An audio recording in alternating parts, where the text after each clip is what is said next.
Yuki Tsunoda has been snubbed of the Red Bull seat that he felt he deserved more than Liam Lawson. With a new teammate from 2025 onwards, things are very likely to change in his approach as to whether or not he will remain in the team in the foreseeable future, now that Honda and Aston Martin are joining forces from 2026 onwards.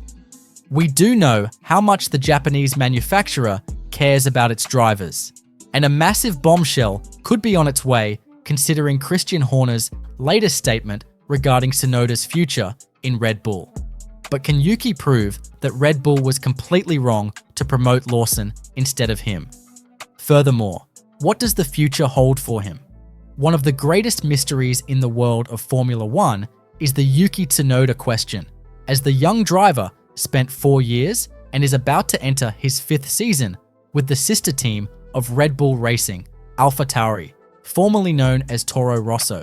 However, he hasn't yet gotten the chance to be a part of the senior team, and that opportunity has gone to Lawson, who only has 11 Formula One races under his belt, but has never outqualified Tsunoda in the 6 races that they spent together as teammates in 2024.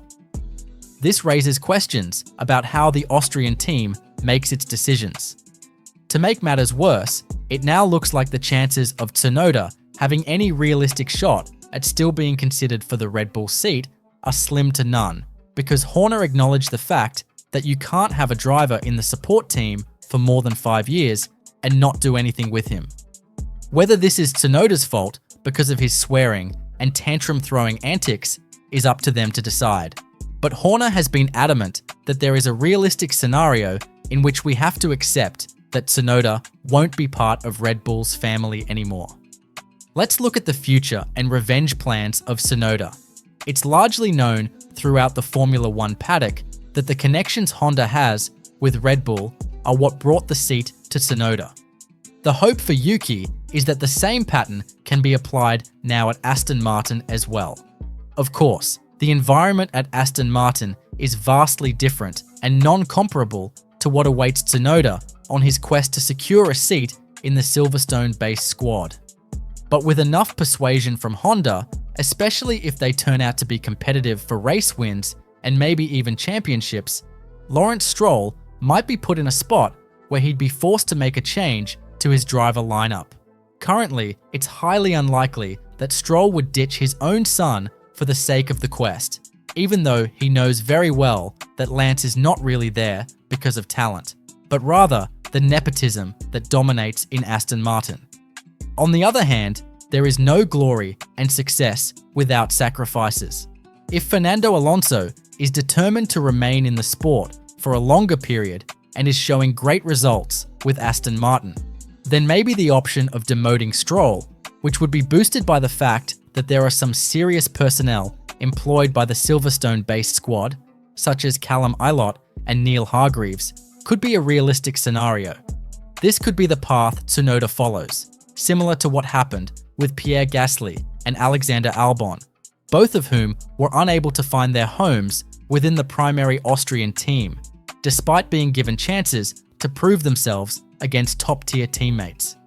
One of the things Red Bull didn't like about the Japanese driver, which has been said multiple times by Helmut Marko and Horner, is the outbursts Tsunoda frequently had on the radio. However, Tsunoda saw nothing wrong with them, and when talking about it, he praised the way he utilized this behavior to become what he is today. Further adding, "My mindset was that I wanted to say loudly to kind of decrease my stress. Without that, I won't be here. It's not all about yourself when I look from an outside perspective.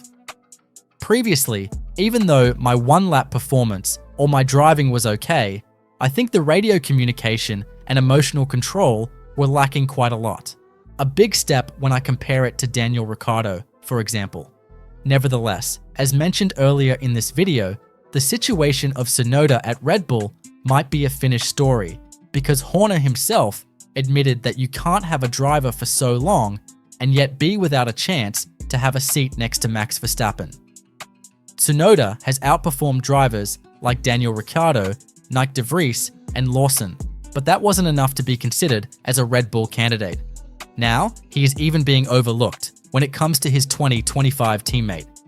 It seems that the Austrian team has decided to return to their roots, promoting from within their academy and cutting ties with anyone who doesn't have a connection within their inner circles. Horner has been really praising the talents of Isaac Hadjar, even stating that he outperformed Tsunoda in some of the tests that they've done, and that the Frenchman is definitely turning heads in the Formula One world. To say this about a driver who is yet to drive a full Formula One race, compared to a man who is about to enter his 5th season with the AlphaTauri squad, shows where Red Bull's mindset lies. Nevertheless, this is the reality that we live in. And when elaborating further on this, Horner said, Hadjar is another talent. He's quick.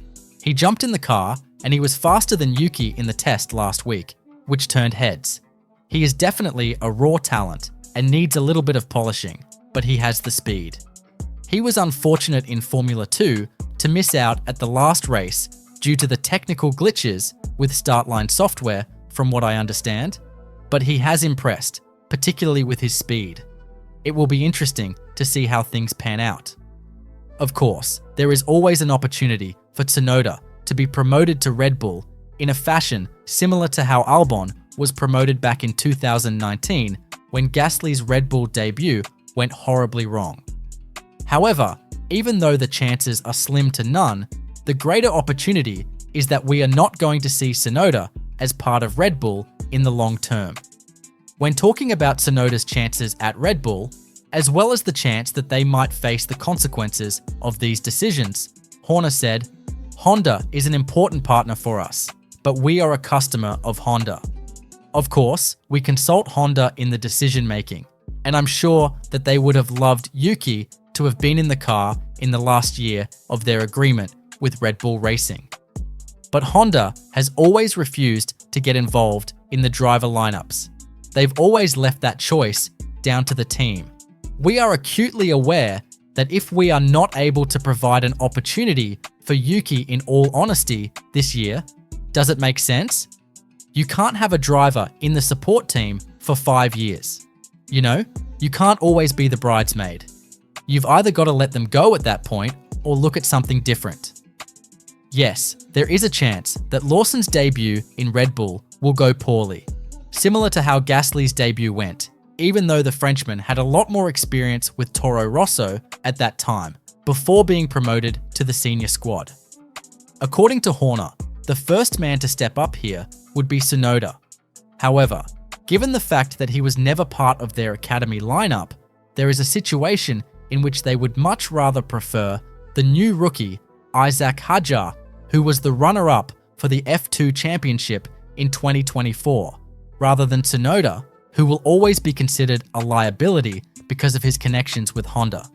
When talking about stepping up to Red Bull's second seat if Lawson is not fulfilling the required needs, Hadjar said, I think Tsunoda is very determined. He knows that things change very quickly. Who would have thought 9 months ago we'd be sitting here talking about Liam Lawson being our driver for 2025? Things change quickly in this industry, and Yuki is aware of that and knows that he needs to be the one demonstrating that he is the one knocking on the door.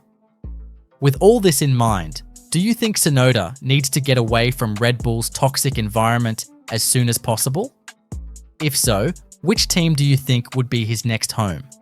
Let us know in the comments below, and if you're interested in the latest spat between Horner and Toto Wolff, make sure to check out the video that's appearing on your screen right now.